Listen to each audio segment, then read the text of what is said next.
जमीयत उलमाए हिंद के अध्यक्ष मौलाना अरशद मदनी ने सरकार पर तीखा हमला बोला है। उन्होंने कहा कि देश में अब खौफ की सियासत हो रही है और मुसलमानों को डराया जा रहा है। मदनी ने वंदे मातरम की अनिवार्यता, यूसीसी और मदरसों पर कार्रवाई का कड़ा विरोध करते हुए चेतावनी दी कि खौफ से किसी को झुकाया नहीं जा सकता।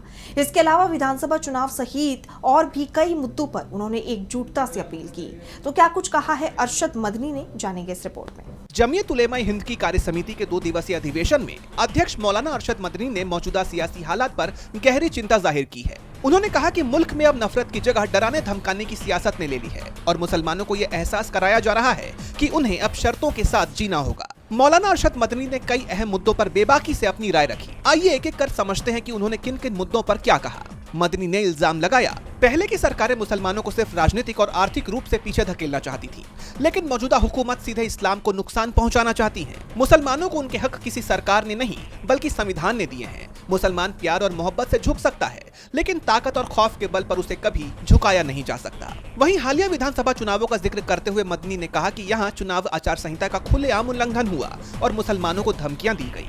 उन्होंने नेताओं के उस रवैये को जमहूरियत का अपमान बताया जिसमें कहा जाता है कि मुसलमानों ने वोट नहीं दिया, इसलिए हम उनका काम नहीं करेंगे। इसके साथ ही वंदे मातरम को राष्ट्रगान यानी जन गण मन के बराबर दर्जा देने और शैक्षणिक संस्थानों में इसे लाजमी बनाने के फैसले पर जमीयत ने कड़ा विरोध जताया है। मदनी ने इसे धार्मिक आजादी के खिलाफ बताया और चेतावनी दी कि हुकूमत ने फैसला नहीं बदला तो जमीयत अदालत तक जाएगी। इसके अलावा समान नागरिक संहिता यानी यूसीसी के खिलाफ भी कानूनी लड़ाई जारी रहेगी।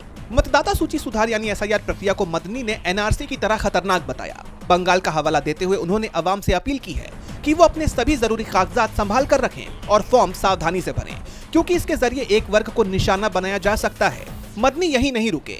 मदरसों और मस्जिदों पर हो रही कार्रवाई पर मदनी ने कहा, इस्लाम को मिटाने वाले खुद मिट गए। सोवियत रूस टूट गया, लेकिन वहाँ इस्लाम कायम रहा। मदरसों के मसाइल को सुलझाने के लिए जमीयत जल्द ही अपना एक केंद्रीय और प्रांतीय मदरसा बोर्ड बनाएगी। आखिर में मदनी ने मुल्क की आवाम से अपील की कि वो इस उग्रवाद और नफरत की सियासत के खिलाफ एकजुट हो, ताकि देश में भाईचारा और अमन चैन कायम रह सके। अब उनकी इस अपील का क्या नतीजा निकलता है, ये देखना होगा। डीबी लाइव की रिपोर्ट।